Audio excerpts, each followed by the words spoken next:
Hello दोस्तों, welcome to cyber tech और मैं हूं आपका दोस्त एजाज शाह। फ्रेंड्स, आज बात करने वाले हैं हम डॉज कॉइन पर। और डॉज कॉइन का जो ताल्लुक है दोस्तों, वो एलॉन मस्क के साथ बहुत ही ज़्यादा गहरा है। यहाँ पर ट्विटर, डॉज कॉइन और एलॉन मस्क, ये तीन यहाँ पर कंपोजिशन, मतलब इन तीन की कंपोजिशन बनी है। और उसके नतीजे में डॉज कॉइन की जो प्राइस है वो यहाँ पर 0.0849 पर जा चुकी है। आप देख सकते हैं आज के दिन में इसने जो हाई बनाया है वो है 0.08512, तकरीबन 8 सेंट, 8.5 सेंट तक इसकी जो प्राइस है वो डॉज कॉइन की आज के दिन में, एक दिन के अंदर जो है वो जा चुकी है। आज भी आप देखें तो 9.25% इसने प्राइस में इंक्रीज लिया है। ओवरऑल अगर आप दोस्तों देखिए तो पिछले वीक में, मतलब हुआ तो ये जस्ट 2 दिन के अंदर ही है, लेकिन ये पिछले वीक में काउंट होता है तो 45% प्राइस जो है वो डॉज कॉइन की इंक्रीज हो गई है। अब इसके जितने भी इन्वेस्टर्स होंगे, जिन जिन लोगों ने डॉज कॉइन के अंदर मतलब पैसे अपने लगाए होंगे, जब ये 5 सेंट पर था या 6 सेंट पर था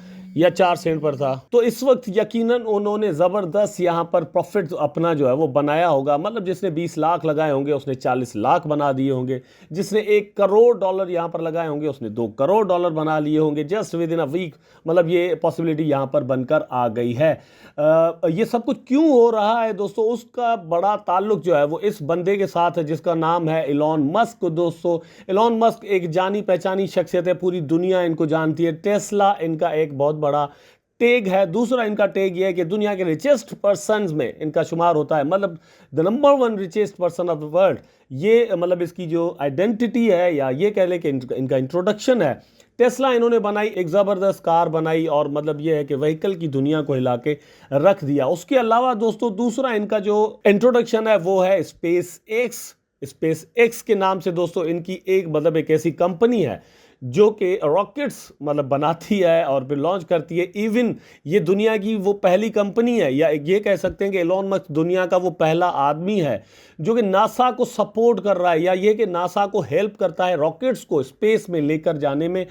यही वो कंपनी है या यही वो बंदा है जिसने इस आइडिया को क्लियर या कंफर्म किया कि रॉकेट्स को जो हम भेजते हैं उनको सही तरीके से वापस भी लाया जा सकता है। मतलब ये कि उन्हीं रॉकेट्स को अगेन दोबारा, जो जिस तरह से हम गाड़ियां यूज करते हैं, जिस तरह से हम एरोप्लेन्स यूज करते हैं, एक बार हम उनमें सफर करें, फिर दूसरी बार भी सफर करें, फिर तीसरी बार भी करें, तो इस तरह से ये इस आइडिया को यहाँ पर इस बंदे ने यहाँ पर क्लियर किया। तो इस आइडिया को भी सच करके इस बंदे ने, या फिर ये कह लें कि इस कंपनी ने दिखाया है। अब ट्विटर इसने बाय कर लिया है, और सच्ची बात यह है कि अब ट्विटर का जो हेड है वो बन चुका है एलॉन मस्क। यहां पर मैं इनकी आईडी आपको दिखा रहा हूं तो आप देख सकते हैं एलॉन मस्क के नाम से वैसे तो बहुत सारे आपको अकाउंट्स मिल जाते थे, लेकिन अब जरा मुश्किल होगा। नीचे आपने जस्ट ये देखना है कि चीफ ट्वीट, ये आप देख सकते हैं चीफ ट्वीट। ये जैसे ही इन्होंने बाय किया है तो चीफ ट्वीट इन्होंने यहां पर लिख दिया। इसके बाद इनके एम्बिशंस क्या हैं, ये पिछले अप्रैल से दोस्तों इनके दरमियान यहां पर चल रही थी डील के। ये कह रहा था कि भाई मैं ट्विटर को बाय करना चाहता हूं बिकॉज के ट्विटर पर सही तरीके से काम नहीं चल रहा अकॉर्डिंग टू हिम। स्पॉन्सरशिप जो मिलती हैं, जो एडवर्टाइजमेंट्स मिलती हैं, वहाँ पर लोगों को मैनिपुलेट किया जाता है, लोगों के राइट्स को मैनिपुलेट किया जाता है, या फिर ट्वीट्स जो है वो डिलीट कर दिए जाते हैं, या आईडीज़ उड़ा दी जाती हैं। इन सारी चीज़ों के अगेंस्ट अचानक से एलॉन मस्क ने खुद ट्विटर पर ही एक कैंपेन लॉन्च कर दी, और उसके बाद आहिस्ता आहिस्ता चलते हुए $44 बिलियन के अंदर जो है वो ट्विटर को इसने बाय करने की मतलब ऑफर कर दी। $54 का एक शेयर, $54 का एक शेयर मतलब लगाया गया है, जिसके सारे शेयर्स मतलब जो है ये कंपनी दोस्तों न्यूयॉर्क स्टॉक एक्सचेंज में पहले लिस्ट थी। वहां पर इटोरो पर भी आप इसकी ट्रेडिंग कर सकते हैं, इसके स्टॉक्स की, और दोस्तों आप रॉबिनहुड पर भी कर सकते थे। लेकिन अब ये पॉसिबल नहीं रहा क्योंकि इसने इसको प्राइवेट कर दिया है। अब ट्विटर जो है एक प्राइवेट कंपनी हो चुकी है।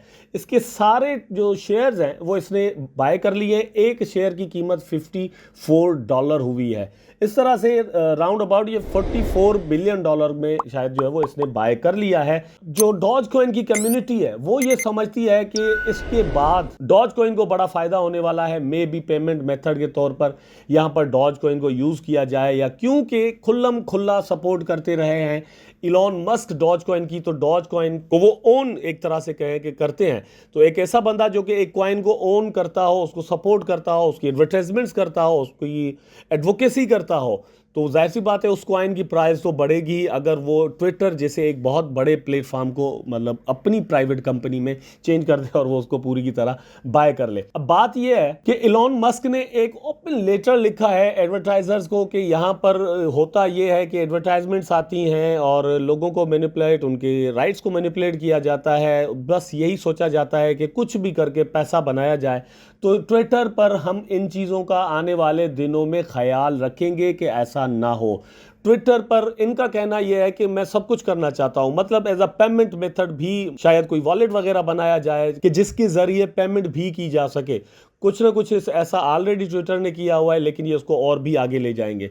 इनका कहना यह भी है कि आगे चलकर मैं इनको अगेन ट्विटर को अगेन पब्लिक करूंगा और इसके जो शेयर्स हैं वो अगेन सेल कर दिए जाएंगे। अब जाहिर सी बात है दोस्तों, आप थोड़ी देर के लिए अंदाजा करें कि कंपनी ने शेयर जो है वो पहले भी सेल किए थे, वहां से कमाया था, अब वो कंपनी जो है वो एक प्रोडक्ट को सेल करके भाग गई है। फिर ये इस बंदे ने अपनी इन्वेस्टमेंट्स की हैं, अभी अपनी इन्वेस्टमेंट्स निकालने के लिए इसके पास एक और तरीका है कि अगेन शेयर उसके जो है वो सेल करे। ठीक है, शेयर सेल करेगा तो आप लेंगे, मैं लूँगा, अब ये पैसा जो है वो वापस इसके पास आएगा, एक तरह से इसका अपना लगाया हुआ पैसा, या कम से कम उसका कुछ ना कुछ हिस्सा जो है वो निकलेगा इस तरह से। ये सारा सीन कुछ फाइनेंस का इसी तरह से चलता है।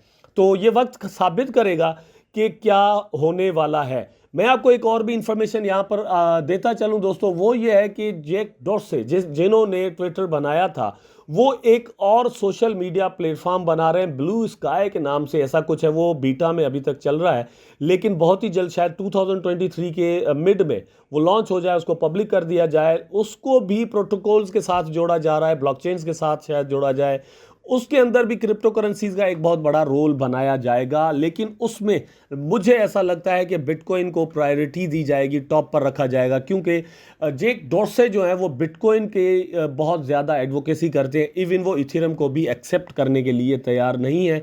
वो कहते हैं कि the decentralization is only the bitcoin, the decentralize finance जो है वो सिर्फ बिटकॉइन है, कोई और मतलब इथेरियम को नहीं कह सकते, क्योंकि उसका एक मालिक है जिसका नाम है विटालिक बटरन। तो ये सारी चीज़ें हैं, यहाँ पर एक वार लगी हुई है सोशल मीडिया प्लेटफॉर्म्स को लेकर, उनको होल्ड करने के लिए भी। इवन यहाँ पर आप देख सकते हैं कि एलॉन मस्क जैसा बंदा एक सोशल मीडिया प्लेटफॉर्म के पीछे पड़ गया और आखिर उसको बाय करके ही मतलब दम लिया। देखते हैं कि इसका इम्पेक्ट जो है वो डॉज कॉइन की प्राइस पर लॉन्ग टर्म रहता है या शॉर्ट टर्म। शॉर्ट टर्म तो आपको यहाँ पर चीज़ मिल गई है कि हुआ है, लेकिन ये कितना ज़्यादा देर यहाँ पर टिका रहेगा, आई डोंट थिंक सो कि ये ज़्यादा देर तक टिका रहेगा। ओवरऑल क्रिप्टो मार्केट आज आपको बेरिश मोड में नज़र आती है। यहाँ पर अगर आप देखें तो बिटकॉइन जो है वो अगेन 20,300 समथिंग पर चल रहा है, पिछले 24 आवर में 1.73% डाउन है। इथेरियम 2.56% डाउन है पिछले 24 आवर में। इस तरह से XRP डाउन है, कार्डानो डाउन है और सोलाना डाउन है, पॉलीगॉन डाउन है, डिफरेंट। लेकिन जस्ट डॉज कॉइन जो है उसकी प्राइस ऊपर गई है, जिसका सीधा सा जो ताल्लुक है वो बनता है इसके साथ। अब एक और भी यहाँ पर मैं आपको बताता चलूँ कि जिस तरह से बिजनेस वगैरह के लिए फ्रेंडली बनाया गया है फेसबुक को, या फिर मेटावर्स का कॉन्सेप्ट लेकर आए हैं मार्क ज़करबर्ग, तो आने वाले दिनों में शायद किसी तौर पर फेसबुक को एक बहुत बड़ी टक्कर जो है वो ट्विटर दे सकता है। ज़्यादा यूज़र फ्रेंडली मेरा ख्याल है कि किया जाएगा ट्विटर को। यहाँ पर आप अपनी पोस्ट ज़्यादा बढ़ा सकते हैं, जिस तरह से थोड़े थोड़े वर्ड्स जो है वो लिखे जाते हैं, ओनली 100 वर्ड्स का यहाँ पर आप डेटा एक ही पोस्ट के अंदर दे सकते हैं। मुख्तलिफ चीज़ें जो है वो यहाँ पर आ सकती हैं, और वो चीज़ें ज़रूर ट्विटर को किसी न किसी तौर पर फ़ायदा देंगी, उसका जो यूज़र बेस है वो बढ़ाएंगी, उसके लिए एडवर्टाइजमेंट्स भी उसी तरह से बढ़ जाएंगी, उसकी फिर पेमेंट मेथड वहाँ पर आ जाता है।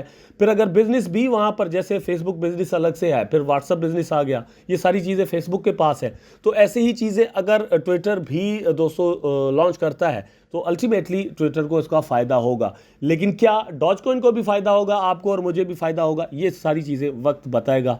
मिलते हैं नेक्स्ट वीडियो में, तब तक के लिए मुझे याद अपनी दुआओं में रखिएगा, कमेंट ज़रूर कर दीजिएगा, चैनल को अभी तक आपने अगर सब्सक्राइब नहीं किया तो ज़रूर कर दीजिएगा। टेक केयर, अल्लाह हाफिज़।